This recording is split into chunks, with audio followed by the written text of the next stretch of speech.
Hello, everybody. Great to see you. My name is Bruce Momjian.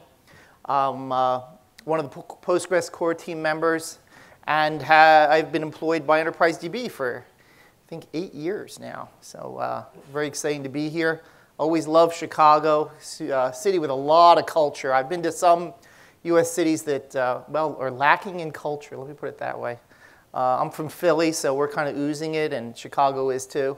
So this is my 4th year in Chicago, and I've enjoyed it every time. In fact, I've brought all my children. My 4 children have all been here at one year or another. So my oldest is here this year. So really, of course, enjoying it. I hope you're enjoying the conference. I attended the PostGIS all-day training yesterday, and I have to admit that was a very big highlight for me. I've heard a lot about PostGIS, obviously, as a community member. But I'm always looking at it from the database perspective, and to see the PostGIS in terms of tooling and rasterization as topology and routing, and to see some of the sort of end user components that sort of go on top of the database portion was very illuminating for me. I hope this will be as illuminating for you. This presentation is about the Postgres Optimizer, and it's a topic that I've always been very keenly interested in. When I was a software developer writing database applications, I often used commercial databases and was able to issue, obviously, SQL queries that were run inside the database. And I was always curious, how does the database know what to do? How does it know how to give me the right answer? And then there was always this sort of optimizer thing that they always talked about. And you could kind of get a little view into it sometimes. At that time, I was using Informix and Ingress, and you could kind of get like a dump of the query execution plan to see what it decided to do. And then sometimes it didn't work quite right, so you had to kind of dig in there and make some changes. And that always intrigued me. And when I got involved with, when I decided I was going to get involved with open source, one of the exciting things was to sort of see what those commercial databases were doing inside. And Postgres obviously was the natural choice at that point, and that was in 1996. And here I am, 18 years later. Am I doing the math right? Yeah. Still doing the same thing. So I've been blessed to be working with the community full-time for, this will be my probably 18th year, no, 15th year working full-time with the Postgres community. It's been a tremendous excitement for me. You know, a lot of engineers work kind of in the dark.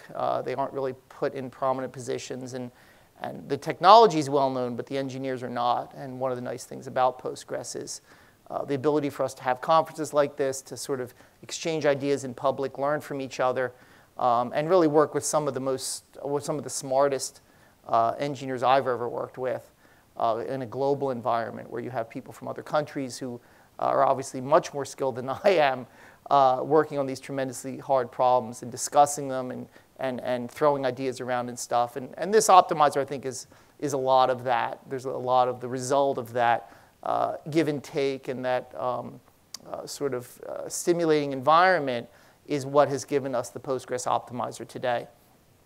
Historically, the Postgres Optimizer was not all the wonderfulness that it is today. Original design was from Berkeley, and in fact, it was originally written in Lisp, and then ported to C as the optimizer. But it's gone through some major overhauls in the years since it's left Berkeley, and now I think it's probably one of our prize accomplishments. It's sort of like the old days. It's not very visible unless you really go digging in there. You just expect it to do the right thing, and fortunately, in 98% of the times, it does. But what I'm going to be talking about today is basically how does it do what it does? How do you look inside of it and see what it does? And then, obviously, are there any things that you can do to help improve it, to make its job easier, to make it more reliable, and to choose better plans and choices? So I will be talking for about 50 minutes. I'd like to take questions as I'm speaking. So again, if anybody has a question, I'd be glad to answer that. And we can do a give and take and kind of talk about that. Any questions before we get started? Okay, great. So this is kind of an overview of where the database sits in your application stack. Effectively, on the left-hand side, you have the user. They have some kind of application, and underneath their application, they have some kind of interface library. In this case, it's called libpq. If you're using JDBC, there would be JDBC at this layer. And then there's a wire protocol that's actually used to communicate with the database server, and then the results come back. So what we're really focusing on is this blue area where the query comes in and the result comes out. This is a bigger blow-up of exactly what happens in the server. Effectively, you have a process. It's listening for connections. And then it goes through this kind of flow chart of exactly what is happening inside the database server when a query is issued. This is a blow-up of that blue area. And effectively, it now highlights sort of the 4 major stages of the Postgres executor, Postgres sort of engine. And I'm going to highlight just that optimizer portion. So at the top, you have the parser, which effectively takes your SQL, breaks it up into keywords, or tokens, as we call them, and then it runs it through something called a parser, which basically generates actions, which are then involved in creating something called a query structure. I'm not going to go into that, but effectively the query structure gets sent to something called the rewriter. The rewriter handles things like views and rules. And then it goes into this sort of double segment here called the optimizer. And the optimizer is effectively tasked with taking the query structure and then generating what we hope is the optimal plan or the optimal execution plan for that particular query. And the plan comes out, goes in the executor, and it basically runs a state machine and executes whatever that is. So what we're going to be talking about are these two areas right here. I'm not going to go into a huge amount of technical detail on them, but I'm going to show them to you from a user perspective. We're going to take some queries. We're going to run them. We're going to look at the output. We're going to look at what plan comes out, and we're going to make changes, and we're going to see how the optimizer effectively adjusts things based on the actual inputs or the actual queries that you give to that system. Okay? Are there any questions? Okay. So I know we haven't gotten hard yet. So we're going to talk about the optimizer. We're going to talk about what we think of as the brain of the system. I think myself and Tom Lane were both people who were attracted to Postgres because we were curious about the optimizer. We actually used to have some phone calls in the early days about why is it doing this and why is this so slow and why didn't it choose this plan? And that was sort of an exciting thing. And Tom actually does continue to do a lot of work on the optimizer, along with many other people who are also involved. But it's sort of still an area that sort of entices us and sort of has an interesting aspect. And that's why I decided to write the talk. So what decisions does the optimizer have to make? So you've taken the query's arrived at in the engine, we've tokenized it, we've parsed it, we've generated a query structure, and then we've passed it through to the optimizer. So what choices does it have? Obviously, if there's only one choice, we wouldn't need an optimizer. We just go right to the executor. And there are some systems that have no optimizer. You send a request, and they just run the same thing every time. There's no smarts in there. But one of the nice things about SQL and relational systems is it does give you smarts. So instead of the application having to choose, oh, do I use an index for this particular to get the data, or should I not use the index, right? Or if I have to bring back data from 2 tables, should I join them together in the application? How should I join them together in the application? You do not have that overhead when you're dealing with a relational system. You're sending a query that's effectively written in sort of English style, and it's what we call a declarative statement. You're not telling it what to do. You're declaring, I want this information. You figure out how to get it for me, right?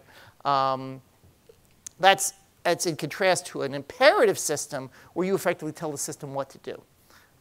So again, that's one of the nice things about relational systems. So what things does it have to do? What does that optimizer have to decide? The first thing, it has to choose something called a scan method. I'm going to explain what scan methods are available in Postgres. Then once it's shown that, it has to choose something called a join method. That's another thing it has to decide. And then also join order is something it has to make a decision on. These are very traditional terms. If you look at other relational systems, scan method, join order, these are very traditional things for pretty much every relational system. I'm not saying Postgres does it very well, but there's nothing unique, I think, about the basic breakdown of these choices that the optimizer has to make. Any questions? Okay. So which scan method do we do? So basically the question is, if we're going to be getting the data, how do we get it? The first method is something called a sequential scan. That effectively means that I'm running through all the data at once. And the last two are related to index scans, or pulling data specifically from an index. I'm going to give you some examples of that when we show you a little farther. So let's set up our environment. What I ended up doing, and as I said before, I'm going to do this by showing you SQL and showing you how the optimizer adjusts things based on the queries. So what I did was I took a system table called PG class. Effectively, it's just a bunch of names. And what I did was I cut it off, and I chopped off everything but the first letter. So I just took the system table, chopped off the first letter, and then I created something called a sample table, which effectively is just the first letter from the system table relation name, and then I put some junk at the end of it to kind of fill it out so it wasn't like too small. Okay? This presentation is actually available. I mean, all the SQL you're going to see, you can actually download from that website. If you want this presentation is actually right here. So if you put my name in Google, you'll find my website. There's probably 30 presentations or 25 presentations there, similar to this one. Some of them have videos. It's kind of nice. So effectively, we create a sample table, and we actually also create a function, which I'll show you a little bit later. So what's the distribution of this little sample table I've set up? Effectively, what we have here is that we have a good distribution of letters. The first letter, P, is actually the most popular letter in that file. Not surprising, because P stands for Postgres, and the system tables use heavy use of tables that begin with P. So in this case, we have 78% of our rows are P. Then we have S is our next most common letter, all the way down to I and K, which are actually so rare. There's only one of them. There's only one I and one K in that sample table I've created. Okay? So I'm basically just kind of setting up a little sample table, and then we're going to run some queries on this sample table, and we're going to see how the optimizer behaves depending on what things I ask it. All right?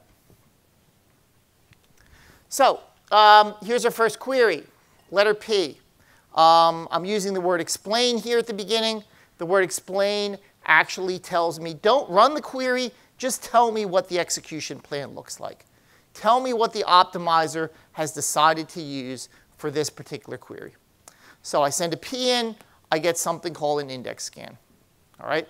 That means I'm going to use an index. It actually names the index I sample. Not super exciting. Okay? So next query, that's the most popular letter, right? P is the most popular letter. Now let's try a different letter. Let's try D. That's in the middle somewhere. Oh, wow, we still have an index scan. That's interesting.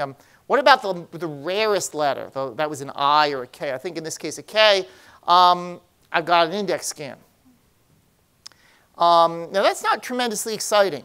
We would expect the optimizer would make some adjustment. When you're doing a very popular letter, you would think that it might not use an index scan or something different, but in fact it's using the same thing. It's very, very, very dumb in this environment. Now the reason this is kind of surprising and not working the way we expected is that we're missing a pretty critical part of the optimizer, and that is that we have not given the optimizer any kind of statistics. Now the word statistics kind of gets thrown around in relational systems.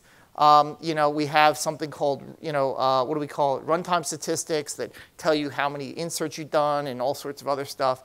But this is a different type of statistics. This is what we call optimizer statistics.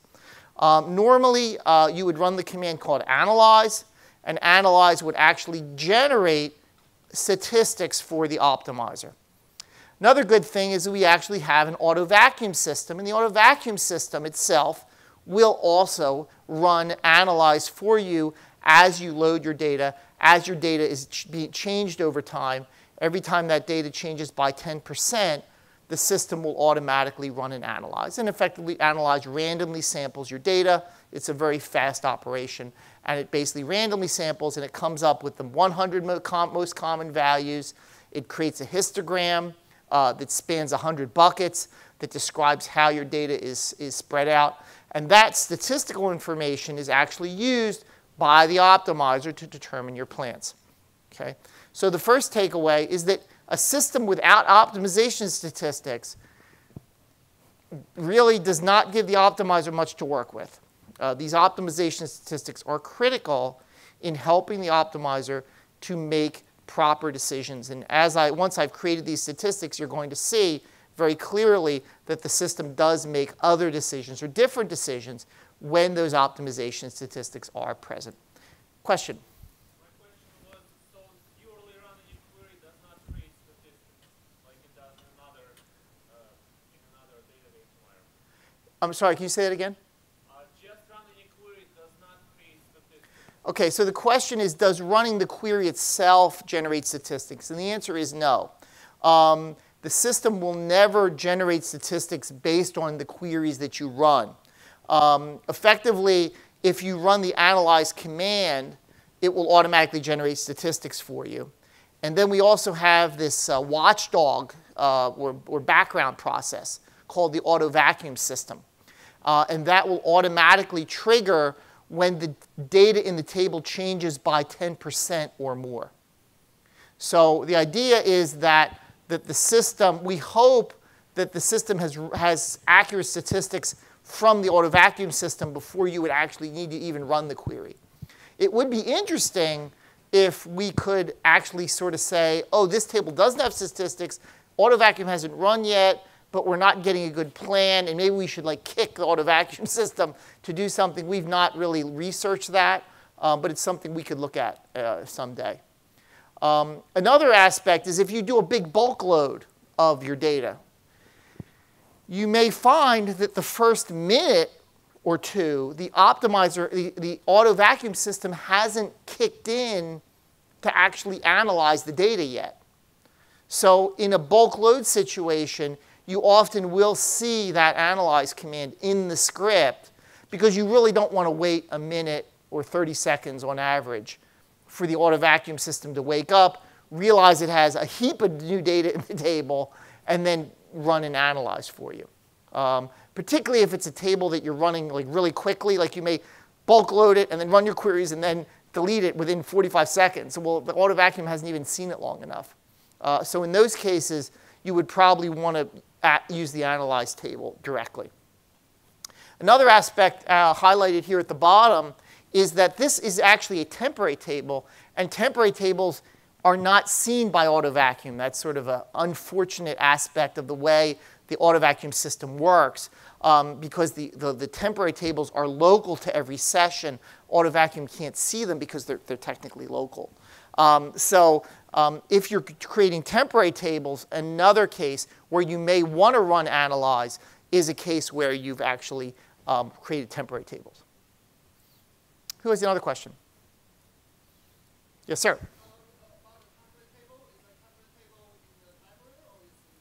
So the question is a temporary table in memory or is it in disk? The way temporary tables work is that you might be aware that there's a shared buffer cache in memory. And all of the permanent tables are using that shared buffer cache. So all of the sessions can see the shared buffer cache as a consistent system. So if I modify a table, somebody else in another session can see that. Temporary tables, by definition, are only local to the session, so we do not use the shared buffer cache. we actually use something called temp buffers, which you can configure the size of your temp buffers in the config file. If the temp buffers fill, they will spill to disk. So there is no sort of size requirement on your temporary tables. We'll effectively allocate, and I think the default is 8 megs of local memory for your temp buffers. If the temp buffers fill, they'll spill to disk and then pulled back from disk as you run through your temporary table. Okay, so it's kind of like a little mini buffer that's used just for temporary files just within that session. And again, the reason for that is because we wanted to keep the shared buffers used optimally for shared data where you're going to be doing things that you want everyone to see. It was a waste to kind of use that very valuable shared memory area for temporary things that really were not benefiting from the shared aspect. And that's why we split them out. You get better performance that way. You're not contending for buffers from other sessions. You can separately configure the size of your temp buffers. That's a very good question. Thank you. Other questions? OK, so let's take a, now that we have analyzed statistics, I kind of beat everyone on that one. Let's take a look at what actually happened here. So we actually generate temporary statistics on our temporary table, and then we run the query again, and we get something different. As you might remember, before when we passed a P, we got an index scan. All right? But now when we pass a P, we get a sequential scan. And a sequential scan effectively is very simple, just run through the table. Just straight through. Now you might be surprised by this. You might say, well, I have an index. Why is it not being used? That's kind of a funny question. It's sort of like you have a bus in your driveway and you've got a Volkswagen car, and you want to know if you're going to the supermarket why you're not taking the bus. Because, if you can use a smaller, faster thing, you would probably do that to get to the supermarket. Of course, if you want to move a lot of people, you'd want a bus.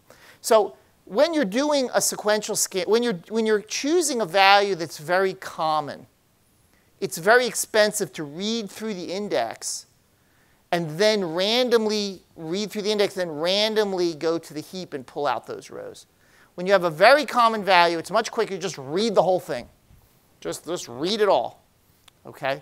Now, if you're using a less common value, it's better to use an index. Okay? And in this case, we're actually using something called a bitmap scan, which is kind of interesting. Effectively, it creates a bitmap of your hits in the index, and then it goes and hits the major heap in sort of logical segments instead of sort of bouncing around. Okay? Now, if you choose the K, which we know is there's only one row, and the statistics now tell us there's only one row, we're just going to do a standard index scan. All right? So we effectively have the sequential scan for the very common value. No need to read the index. I'm already going to read. It's already going to be 78% of my rows are going to be matches for a P. So why bounce all around in this index to try and avoid 22% of my rows? It doesn't make any sense. In fact, the cutoff is much lower than you think. A sequential scan is faster unless I'd say your criteria is over 90% of the, let's say, we will do a sequential scan if the percentage of rows is about 8% or more of the table. So for example, if you're doing a query and it's 20% of the rows, we're probably going to do a sequential scan. If it's 15% of the rows, we're probably going to do a sequential scan. It's only when you get to like 5% or lower that all that random I/O in the index is actually faster than just sequential reading. One of the nice things about sequential scans is that we've got a whole bunch of optimizations. The operating system prefetches the pages for us, so they come very quickly. We also have a ring buffer in the shared buffer system, so you don't flush out. A big sequential scan doesn't flush out very common, very frequently used buffers. It doesn't do what's called a cache wipe. It actually kind of keeps a ring buffer and kind of goes through the sequential scan that way. So there are some real nice optimizations there, and one of the reasons that you see a lot more sequential scans than you might guess for queries. But if you can turn on and off sequential scan and try it, and you'll find that that number is around 8%. Yes, I have two questions. First question, yes. Is row width taken into account? I'm sorry? Is row width taken into account? Absolutely. If you take a look right here, it actually has computed what it thinks is the row width here. In fact, yeah, so that's actually the row width, and then you can actually see, now this is a little, well, this is a bitmap scan, so that doesn't count. But the row width is actually taken into account when it considers how much data is coming back. that percentage up as the row width gets wider. It would push that percentage up as the row width, yeah. Yeah, that's a good point.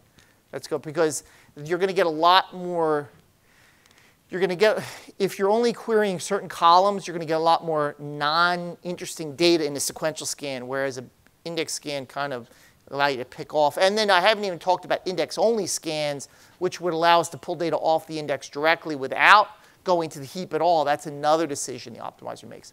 Question was back here. I'm sorry, I forgot who it was. OK. You're good. OK. Other questions? Yes, sir. I guess table size also influences this kind of thing, right? So does table size influence? Yes, it would. The optimizer knows how big the table is. It knows how dense, like how many rows roughly are on each page. And it can actually compute like an estimate of the number of rows based on the physical size of the table and then how many, what the density roughly is of the sample that it takes when it runs through. Yeah. Yes, sir. And how do I know the depth of an index number of pages with the whole? So the question is, how do you know the depth of the index, how deep it is? I'm afraid there's no current way to do that. I haven't seen examples of actually going in. I think there is we might have a contrib module that dumps out some of the stats, but I don't think B-tree is, I don't think we get to the level point at that point. I'm sorry, I don't think that information is available. Other questions? Yes, sir, Kevin. I thought that the working that Tom did of the costing for index scans about maybe 6 or 8 months ago factored in roughly the fact that depth increases with the number of rows. It's a graph. So it's not that it's ignored, but we don't have a hard number readily available. Okay, so just to summarize what he said, he's saying that the cost of walking that index, the cost of walking that index in terms of the depth of the index is now something that we actually compute and consider in optimization that was previously not considered. And that probably will be something that appears in 9.4, I believe. I don't think he backpatched that. It'd be interesting if he backpatched it. I would be surprised. He might. We do backpatch stuff. OK. Yes, sir. With the middle distribution, what was it bitmapping against? With the middle distribution, oh, the bit mapping, this one here? Yeah. Yeah, so basically all it's going to do is we're doing, in this case, we're doing the D, which it kind of knows there are 4 rows. So it'll basically create a bitmap, 1 bit for each page. And it just puts a 1 there when it knows the page might have a hit. And then so that kind of coalesces things, because before you'd like, oh, I have to see page 3, and then, oh, the next index entry took me to page 12, and the next index entry might take me back to page 3. So the idea is to try and be a little more efficient at how many times we re-approach or re-look at an index page, a heap page. That's what that idea of the bitmap is tried to optimize for. But again, something you don't have to worry about. It kind of takes care of it on its own. Okay. So what I actually did to kind of summarize what we're talking about here, I basically took the query that I was using with the letters, and then I ran it through kind of a function I created earlier on. And what I kind of was able to do is for each letter, I was able to get the explain output. So I took each letter from P all the way down to K, and I ran explain for each letter. And what I got was this. And what you can see very clearly is a very clear, I think, slide, probably the most interesting slide of the presentation, is that you can very clearly see that the common values up at the top in red are all causing a sequential scan. Okay? The middly frequent values in blue are actually causing a bitmap scan. And then the values down at the bottom here in pink are actually generating an index scan. Okay, I think that's pretty clear. Also, take a look at the cost. Cost actually starts at 8. It goes up to 11, and it climbs slightly as we get up to about 13 for the most common value. And that's kind of a nice, you expect as you're getting more frequent values, it's going to get more expensive. But it hasn't gone kind of crazy. All right? But I figured you might want to see what crazy looks like. So what I did was I turned off my sequential scan and bitmap scan, and I forced it to do an index scan on every value. And what you see here for cost is that you start at 8, which is what we started at before. We rise to 12, but it actually increases more and more. It goes to 15, 19, and it ends up high here at 39. Remember previously for a sequential scan of a P it was 13. Now it's 3 times higher. Okay? So what you can see is without the smarts of the ability to do non-sequential scans, you basically are getting a much more expensive type of operation. Now, of course, these are estimates, but they're probably pretty accurate. Yes, sir? What is that cost measured in? Well, so what is the cost measured in? The cost is basically measured in what we call a page access, or the cost of accessing a particular page. It's a very fudgy number. All these numbers are super fudgy. What we have to sort of explain to people is that the numbers themselves are not important. What's only important is how those numbers compare to other numbers or other choices that we could have made. So there's all sorts of very kind of questionable assumptions that a CPU index, a CPU access is, how do you take a page access and a CPU access and somehow equate them as numbers? Like they're different, completely different things, right? But again, there's a lot of slop in here.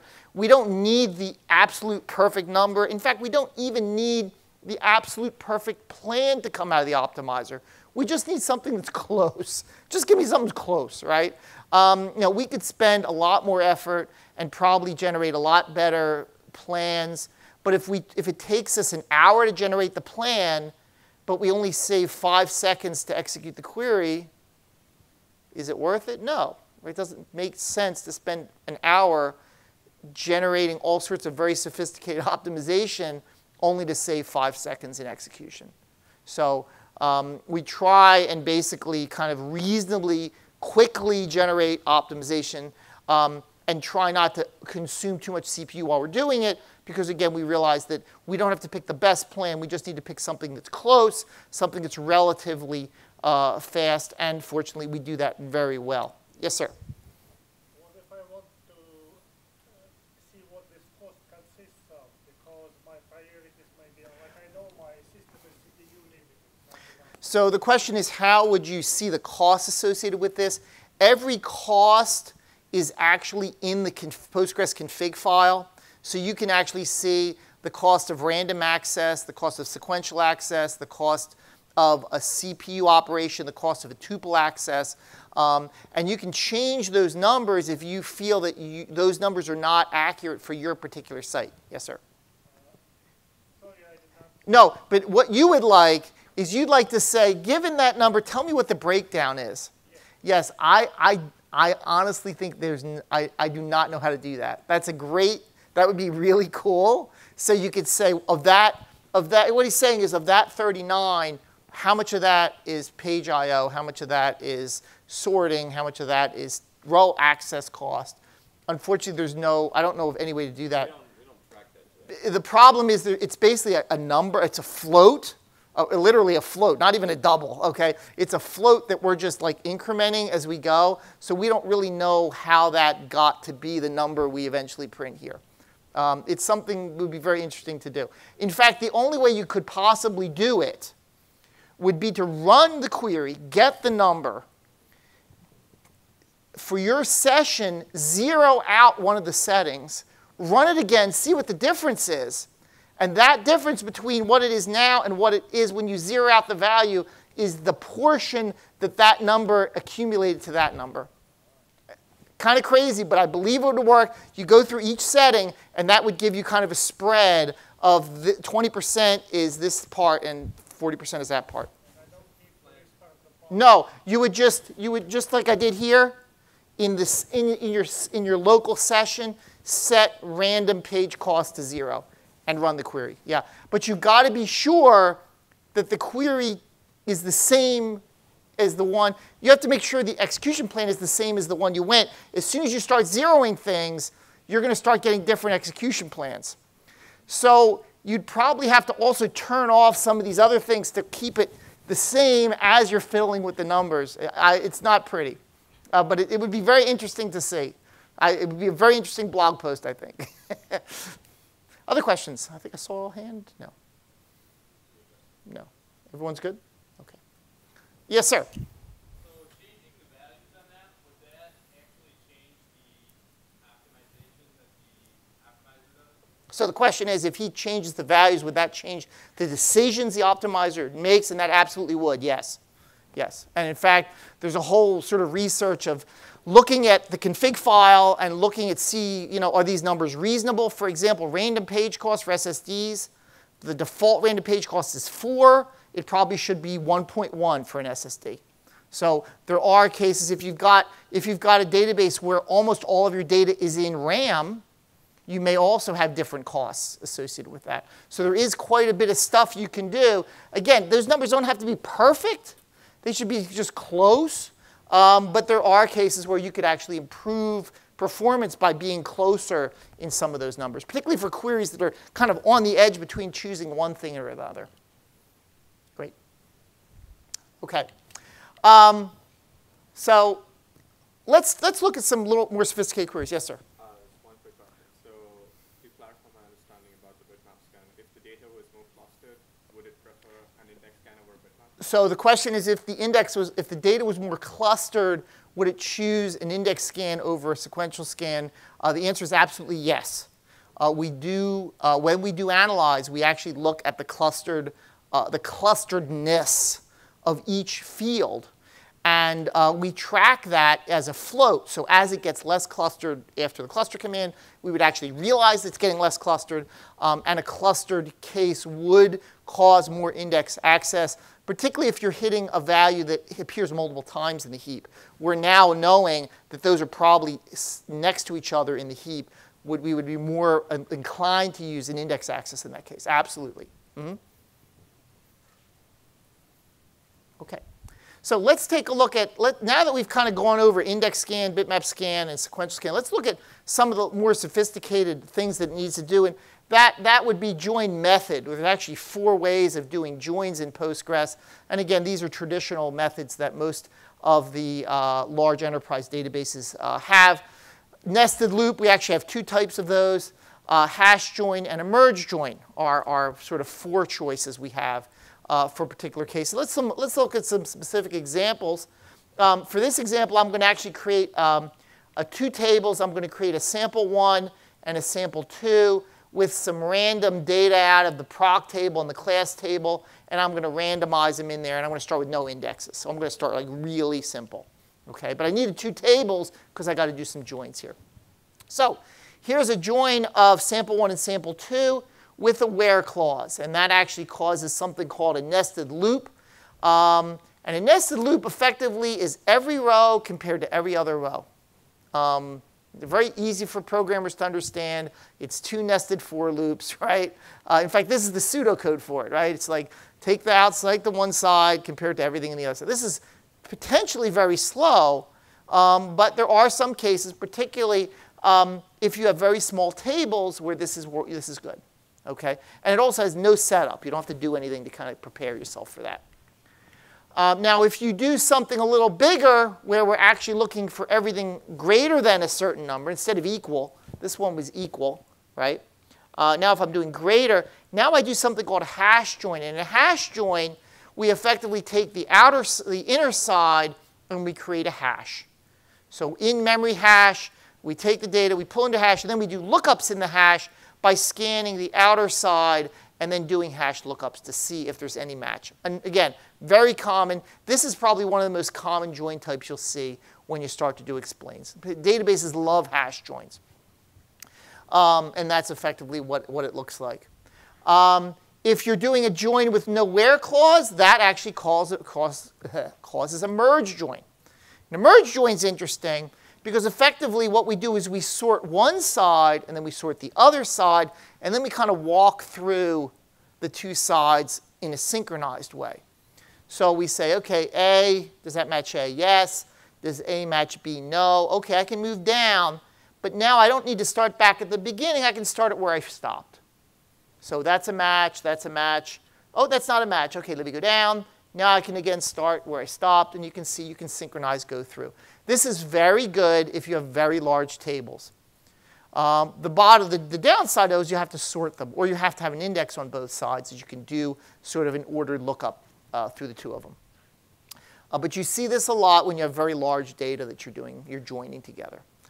And again, to iterate what I said earlier, all these decisions are being done for you automatically. This is not something you have to implement within your code. It's not something you have to change. Like you might have written an application that just does a nested loop, and all of a sudden if you pointed at more data, the nested loop becomes very slow, and you have to re-architect your application. That's not the case. You're running the SQL. It's declarative. The system's figuring out, I want to do this, I want to do that. And it will adjust itself again as your data volumes change. And this is what the sort of pseudocode looks like for that. Okay? Another aspect you might wonder, well, what if I put sample 2 first? Does it matter? No, it doesn't matter. Whichever one you put first, the optimizer will figure out how to properly access the data. Yes, sir?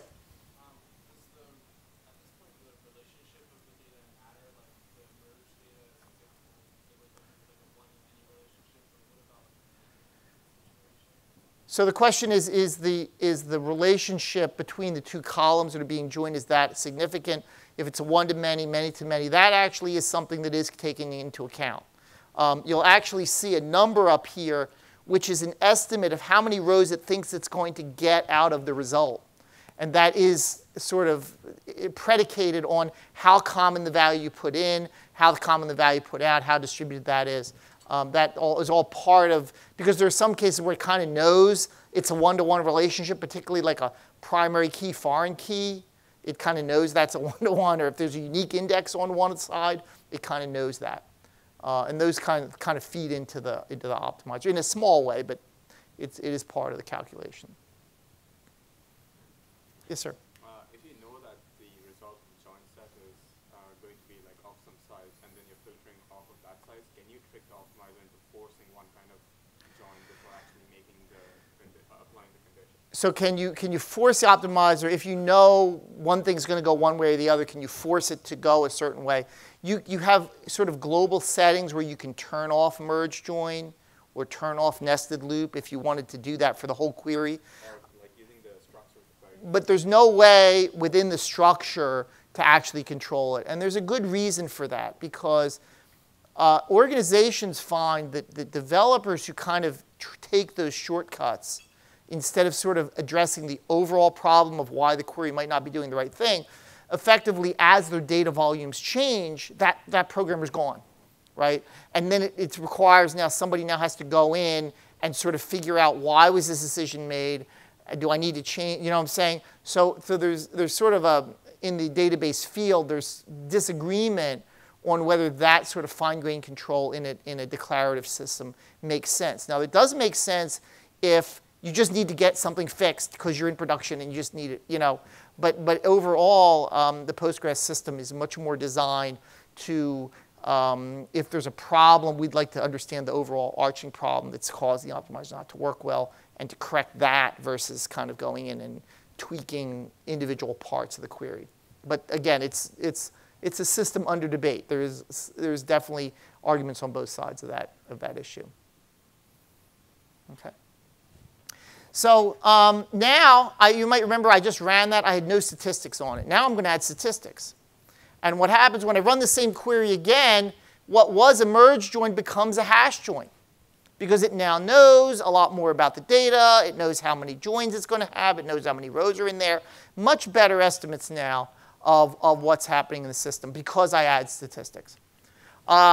We can do a right outer join. That actually still works for a hash join, which is kind of a unique Postgres thing we added in Postgres 9.1. If you do something called a cross join, if you've ever seen that before, it's basically a Cartesian product. And that's always going to do a nested loop. That just by definition it has to. Okay? But I didn't have any indexes before. What if I create some indexes? What happens? All right. So now when I create an index, I get a nested loop. But now instead of sequentially scanning what's inside of there, it now is doing index lookups.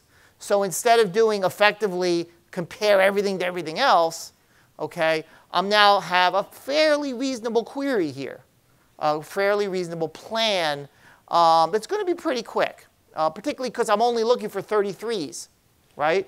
So it's pretty easy to look up the 33s here, and it's pretty easy to use an index to look up the 33s there. So as you can see, index existence can affect the optimizer and can speed up a number of queries in relation to joins. A lot of people think of indexes just for looking up constants, but in fact, joins also can make use of indexes very well. Let's take a look at a little more interesting. Instead of looking at integers, we're going to look at some of the strings. You might remember I had a whole bunch of x's at the end of the query, of the row. And if I ask for all a's, which happens to be none, the system actually knows that, but it's going to give me the benefit of the doubt. It's going to say, you know, I know there's no a's in there because the analyzed statistics tell me there are no a's, but I'll assume there's one row. And I'll do the quickest query I can possibly do, and that would be a nested loop. Reason nested loop, there's no setup, there's no sorting, there's no hashing, right? Boom, nested loop. It knows there's probably no a's in there at all, but hey, I'll try. Now, if I look for x's, completely different, because it knows there's a lot of x's. In fact, there's only x's in this table. So while the a's generate a nested loop, it knew there wasn't going to be much data there. When I do the x's, all of a sudden, boom, hash join. Remember, I said the system loves hash joins. So there you go. Not surprising. Not surprising.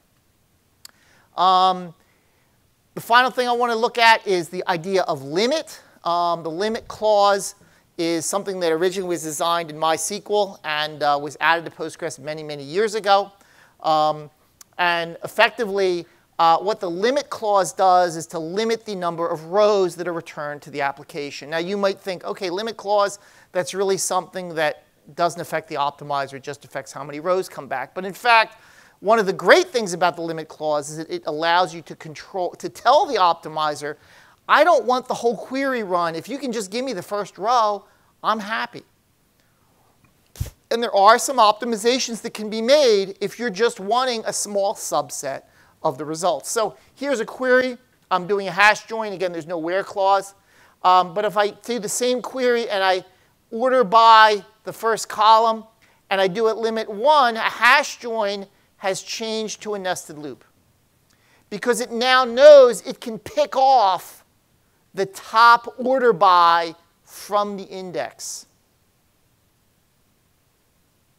And then do the join on the second one using the same index, right? It didn't know I only wanted the first row here, but as soon as I add the limit 1, it's like, yeah, that's what we're going to do. We're just going to grab one row, and we're just going to use the index to plop it off. If I do a limit 10, still nested loop. But if I do a limit 100, it's fallen back. It's like, OK, I'm now churning through too much data. There's too much of a chance that I'm going to be running too long. I'm going to go back to a safer method that doesn't require me to compare every row to every other row, right? And I'm going to hash the one side. Yes, sir? Yesterday, someone said that hash joins are not safe. Hash indexes. Yeah, it's completely different. Great. So hash indexes are not crash safe. Hash joins are different, and it's very common to confuse those. So that does conclude my talk. I do appreciate the questions. I think it kind of brings some life to the topic, which can be a little dry, maybe. I find it interesting, but maybe some of you don't. If I can probably take one more question, and then we'll have to call it a day. Yes, sir. Thank you. He has not answered a question, so good for you. So the question is, what if you have multiple indexes on a table? The system will actually figure out which index is most selective. So for example, if you're saying, you know, you might have one index and you're saying one column is A, and you have another index and you say, you know, column B is 12. It knows the A might be very common and the 12 might be very rare using the statistics, and therefore it will tend to go in the direction of the one index. Now, if you have multiple qualifications and they're all really good, it will actually create a bitmap scan, and it will take the first index. I didn't really even highlight that. It will take, let me get back up here. So it will take the first index and make a bitmap, and then the second index, it'll make a bitmap, and it'll merge them together. And then once it's merged those indexes together, it'll use it to then access the heap data. And you see this a lot in data warehousing, but it could happen in OLTP as well. We've got two restrictions. They're both really useful. So we'll actually do both indexes, make a bitmap, and then using that combined, we can actually say we only care about places where they're both 1, right? And then that's going to limit how much heap we're going to have to go at. Well, thank you very much. I am out of time. I do appreciate it. I will be up here if you have any questions regarding the thing. And, of course, I'll be here till Saturday morning. So thanks very much. I hope you have a great conference. I know I'm excited about it. Thank you.